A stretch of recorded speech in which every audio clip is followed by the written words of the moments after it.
दोस्तों, धनंजय शर्मा ऑफिशियल्स में आपका स्वागत है। आज हम लोग पढ़ने वाले हैं इटरेटर्स इन जावा कलेक्शंस।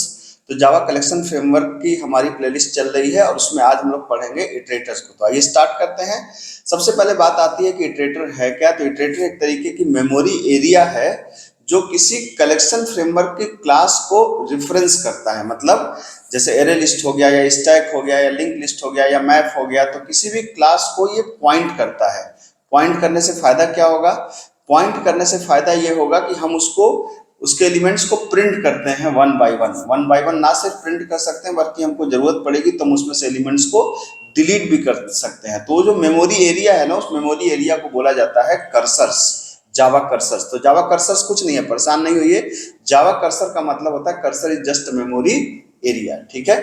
अब यहाँ पे क्या है कि यहाँ पर बात आती है कि इनसे फायदा क्या होगा। तो इससे हम लोग एक एक एलिमेंट को प्रिंट कर सकते हैं। अब क्वेश्चन ये उठता है कि भाई हम लोग कलेक्शन फ्रेमवर्क से डायरेक्ट भी तो प्रिंट कर सकते हैं। बिल्कुल प्रिंट कर सकते हैं, लेकिन ये भी एक तरीका है प्रिंट करने का। और इससे फायदा क्या होता है? पहली बात तो ये होता है कि जो हमारा आइटरेटर क्लास होती है ना, वो जितने भी कलेक्शन ऑब्जेक्ट्स हैं, चाहे वो स्टैक हो, क्यू हो, लिंक लिस्ट हो, ठीक है, या एरे लिस्ट हो, वेक्टर हो, वो सब पे अप्लाई होती है।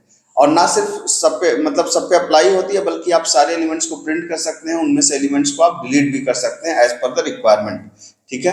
अब इसकी प्रॉब्लम क्या है? प्रॉब्लम इसकी एक है कि ये सिर्फ फॉरवर्ड ओनली मूव करता है, मतलब एक के बाद दूसरा, दूसरे के बाद तीसरा, इस तरीके से मूव करता है। बैकवर्ड आप इसमें नहीं जा सकते, ये इसकी समस्या है।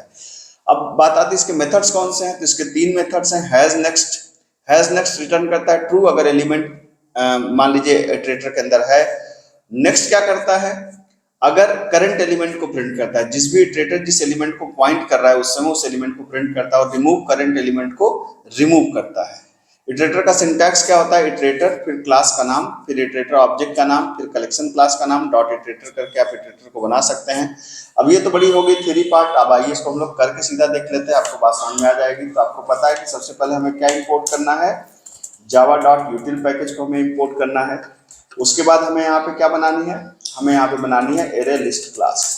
तो एरे लिस्ट क्लास हमारी, इसका एक ऑब्जेक्ट बना लीजिए, मान लीजिए एरे नाम से ही आप बना रहे हैं। ठीक है। और चूंकि जेनेरिक क्लास है तो जेनेरिक क्लास कैसे बनेगी? यहाँ पर आपको किस तरह की वैल्यू स्टोर करनी है? तो मैंने कहा भाई स्ट्रिंग तरह की वैल्यू स्टोर करनी है।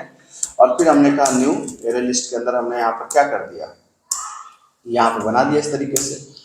अब इसके अंदर कुछ वैल्यूज को भी ऐड करना होगा तो मैं मैनुअली ऐड कर देता हूँ। जैसे एरे लिस्ट के अंदर मैंने ऐड कर दिया। ठीक है। एरे लिस्ट के अंदर मैंने ऐड कर दिया किसको? मैंने कहा कि चलो भाई राम। और एरे के अंदर मैंने ऐड कर दिया किसको? श्याम। मैंने एरे के अंदर ऐड कर दिया मोहन। कुछ जो भी नाम आप ऐड करना चाहें आप ऐड कर सकते हैं। एरे के अंदर ऐड कर दिया किसको?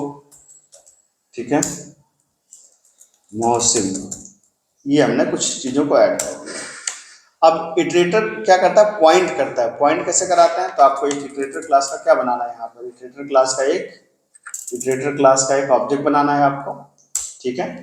किस तरह की वैल्यू ये होल्ड करेगा? स्ट्रिंग की तरह की वैल्यू होल्ड करेगा। इसका नाम क्या है? जो मन करे आपका, आईटी। फिर एरे ऑब्जेक्ट का नाम जो भी आपका ऑब्जेक्ट है, डॉट आइटरेटर।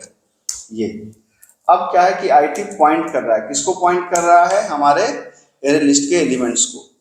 अब जैसे मैं चाहूं कि मुझे करंट एलिमेंट को प्रिंट करना है तो मैं क्या कर सकता हूं? जैसे मैं चाहूं तो करंट एलिमेंट को प्रिंट करने के लिए मैं लिख सकता हूं system dot out dot println. मैं चाहूं तो प्रिंट कर सकता हूं किसको?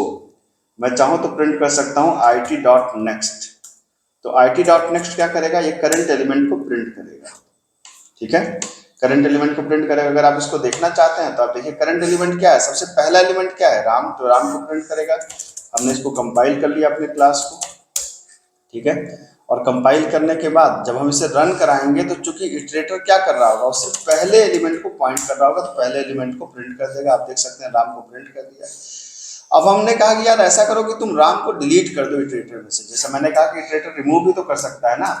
तो इटरेटर में आपने कहा IT dot next. IT dot next का मतलब कि अगले एलिमेंट पे जाओ, मतलब करंट एलिमेंट पे जाओ। और जाने के बाद मैंने कहा आईटी डॉट रिमूव। तो इस समय किसको पॉइंट कर रहा होगा? ये पॉइंट कर रहा होगा राम को। और राम क्या हो गया? रिमूव हो गया। अब रिमेनिंग एलिमेंट्स को मुझे एक साथ अगर प्रिंट कराना तो आप क्या कर सकते हैं? आप कह सकते हैं भाई लूप तब तक चले जब तक कि इटरेटर के अंदर एलिमेंट हैं। आप कह सकते हैं। अब इटरेटर के अंदर अगर एलिमेंट है तो आपने कहा सबको प्रिंट करते जाओ, तो सिस्टम डॉट आउट डॉट आपने कहा प्रिंट, किसको प्रिंट कर दो, IT डॉट नेक्स्ट को प्रिंट करते जाओ, जितने भी एलिमेंट मिले सबको प्रिंट करते जाओ और बीच में थोड़ा सा गैप दे दो जिससे अलग अलग नजर आए। ठीक है। अब अगर इसको आप प्रिंट कराएंगे, जैसे अगर आपने इसको अब प्रिंट कराया, आपने देखा ये, और आप इसको देखेंगे तो ये क्या करेगा, सारे एलिमेंट्स को वन बाय वन ये प्रिंट कर देगा, लेकिन राम को छोड़ दिया इसमें। क्यों? राम को तो हमने रिमूव कर दिया था ना, तो इसने स्टार्ट किया कहाँ से, श्याम, मोहन एंड मोहसिन। इस तरीके से ना सिर्फ एरे लिस्ट पे बल्कि आप लिंक लिस्ट पे बल्कि स्टैक पे जिस पे भी चाहें आप इटरेटर के एलिमेंट्स को, इटरेटर को पॉइंट कर सकते हैं और उनके एलिमेंट्स को ना सिर्फ प्रिंट कर सकते हैं बल्कि अपडेट भी कर सकते हैं। कंटेंट अगर पसंद आया हो तो वीडियो को लाइक शेयर और सब्सक्राइब करिए। मिलते हैं अगले लेक्चर में। Thank you so much.